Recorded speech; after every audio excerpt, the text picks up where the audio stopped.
असलामुअलैकुम प्यारे दोस्तों, क्या हाल है जी। तुसी वेखदे पे हो मेरे यूट्यूब चैनल गाल मोहाड़ ते मैं तुहाडा होस्ट अब्दुल मालिक मिराली।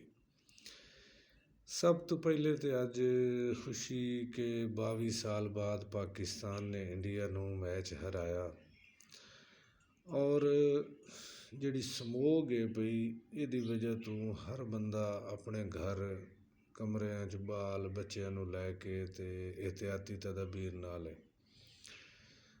अच्छा, अज वनडे मैच का फाइनल मैच तो PTV स्पोर्ट्स ने मैच नहीं विखाया। ये मेरी गुजारिश है गौरमेंट नू कि जनाब कोई एक स्पोर्ट्स चैनल अगर बना भी लिया तुसा गौरमेंट ने तो बराए मेहरबानी इनू चलाया करो।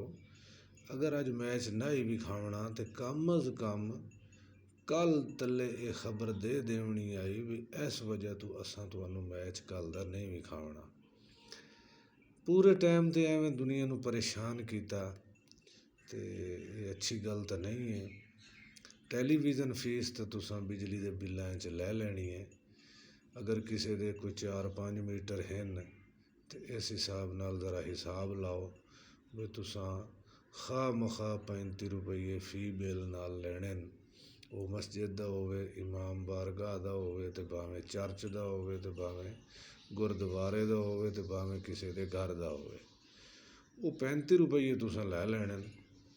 वो किस मादे च लैंदे हो भी अगर सानू तुसा को एंटरटेनमेंट वास्ते एक चैनल अगर बना भी लिया तो कम अज़ कम को दसिया तो करो ना भी ये फलां जिहड़ा मैच है ये स्पोर्ट्स चैनल ते नहीं विखाया जावना। भी बंदे उम्मीदां तो ना लावें ना भी बंदे शो दे उम्मीदां ला के बैठे तो ऐन 8:30 बजे बई टास वेखसी है अपना 8 बजे तो 8:30 मैच शुरू होना है।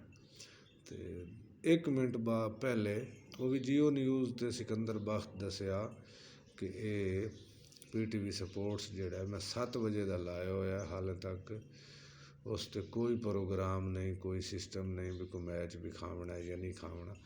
दुनिया नू परेशान किया होया तुसा बराए मेहरबानी आइंदा इहो जी गलती नहीं करनी। कम अज़ कम दुनिया नू इस तरह विच तो ना पाओ ना।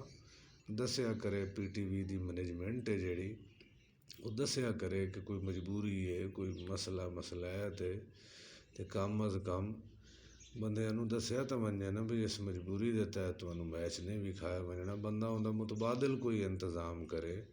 क्रिकेट के जिहड़े शायकीन हैं उन्होंने मायूसी हुई है, इस वास्ते मैं ज़रूरी समझा कि यह गल कर दी जाए। अल्लाह हाफिज़।